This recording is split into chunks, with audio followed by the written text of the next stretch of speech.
conocimiento de la mecánica clásica sería incompleto. Y igual, bueno, esta parte lo voy a tratar de no.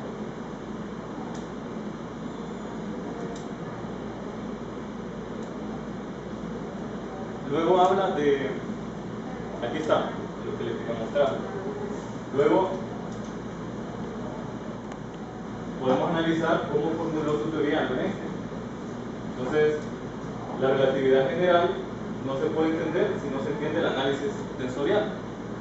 Entonces, la invención de ese análisis tensorial fue fundamental para entender la relatividad de Einstein.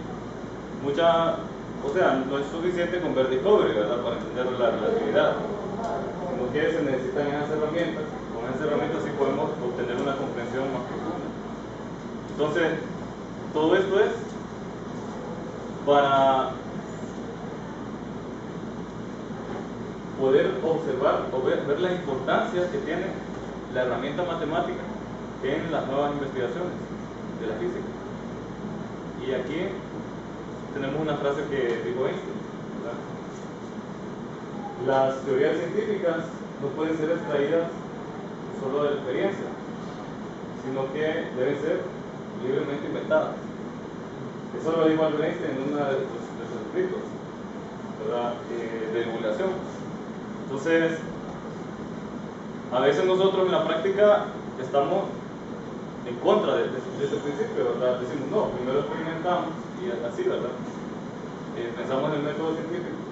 Pero, en realidad, la ciencia que nosotros tenemos no es más que una interpretación de la realidad, ¿verdad? No es la realidad en sí, es una interpretación de esa realidad. Y esa interpretación es algo que es como un edificio que se va construyendo, en realidad. Entonces un edificio es algo artificial, pero que interpreta la realidad, interpreta la naturaleza. Bueno, entonces, igual sin los conocimientos matemáticos, algunas teorías serían inconcebibles. Entonces, ¿qué pasa si nosotros tenemos teorías matemáticas que fueron formuladas hace 100 años, ¿verdad? Y pensamos que con esas teorías matemáticas vamos a poder lograr algo nuevo? Quizás por eso es que no logramos muchas cosas nuevas, porque tenemos herramientas viejas. Entonces, quizás el cambio o la evolución de la comprensión de la física pase por formular nuevas herramientas matemáticas o herramientas más completas, integradoras. Y de eso es lo que habla más adelante. Digamos, esta imagen es muy sintética de la primera parte conceptual de la conferencia. Vemos que los conceptos geométricos se pueden entender con la geometría, con las coordenadas, ¿verdad? También con el análisis complejo, los cuaterniones, análisis vectorial, álgebra matricial, espinor, extensor. Pero todo eso está como desligado uno del otro, ¿verdad? A veces pasar una información que está en álgebra matricial y tratar de entenderla con cuaterniones o con análisis vectorial es algo muy complicado, o no se puede. Entonces vemos que hay una desconexión en las herramientas. Qué genial sería unir todas esas ideas geométricas en una sola herramienta. Quizás eso nos facilite mucho el pasar de un análisis de mecánica a un análisis de mecánica cuántica o un análisis de teoría de la relatividad, ¿verdad? Simplemente con una sola herramienta. Entonces, eso fue el problema de estudio de David Hester, ¿verdad? Y incluso él no fue el primero.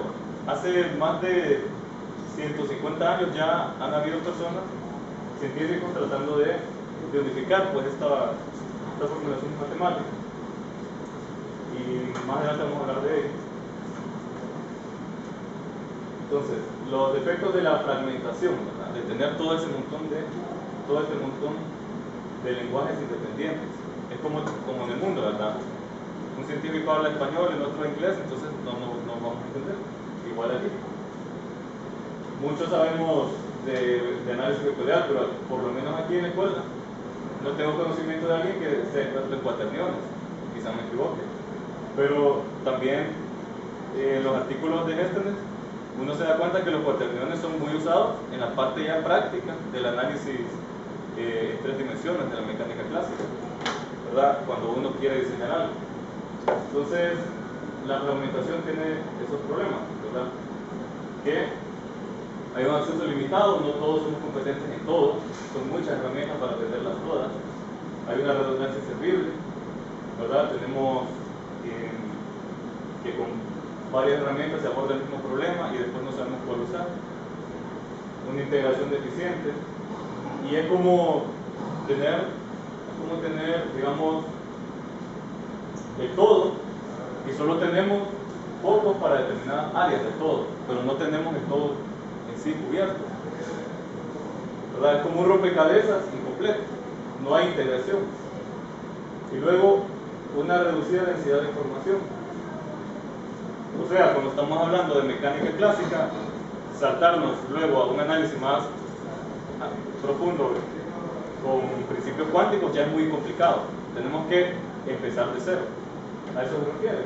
Es una reducida densidad de información. Bueno, entonces ya entrando en materia, escribiendo lo que es el álgebra geométrica. Entonces viene a ser como esa respuesta a ese problema de la fragmentación. Integra todos los sistemas algebraicos existentes en un lenguaje matemático coherente, que no solo retiene las ventajas, sino que otorga nuevas y poderosas potencialidades.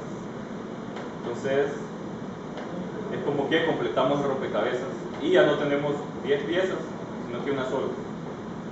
Eso es lo que se busca con la álgebra geométrica y a mi parecer es algo que se ha logrado muy bien.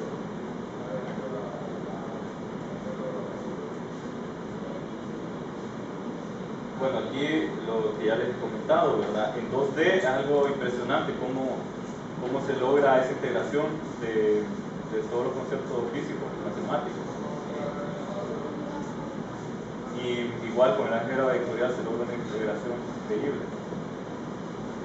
Luego, para el análisis de las teorías de campos, como las ecuaciones de Maxwell, algo que facilita, da nuevas ideas y mejora la comprensión de la física en general, porque ya no se parcializa en un tipo de análisis de divergencia, de gradiente, sino que se usa una sola derivada vectorial y esa derivada vectorial tiene toda la información y uno cuando quiere hacer una medición es simplemente trabajar con una sola ecuación y a partir de ahí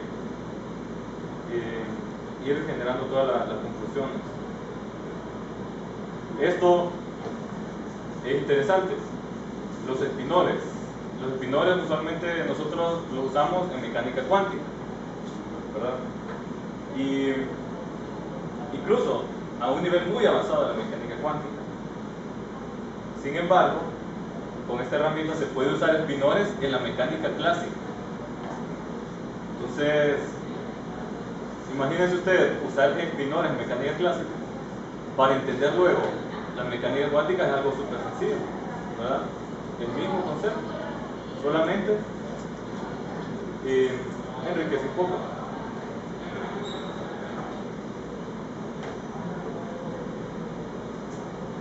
Es lo que les decía, ¿verdad? Para la interpretación física de la mecánica cuántica es esencial. De hecho, el origen de este análisis de la álgebra geométrica se basó en una interpretación de la mecánica cuántica. De ahí surgió.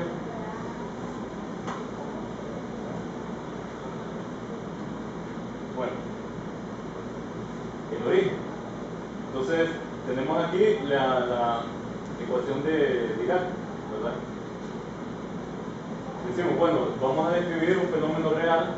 Tenemos masa, tenemos momento, velocidad de la luz, pero tenemos un asunto ahí, un I, ¿verdad? Tenemos que se describe con un número complejo, ¿verdad? Entonces, eso hace que la interpretación de la mecánica cuántica en general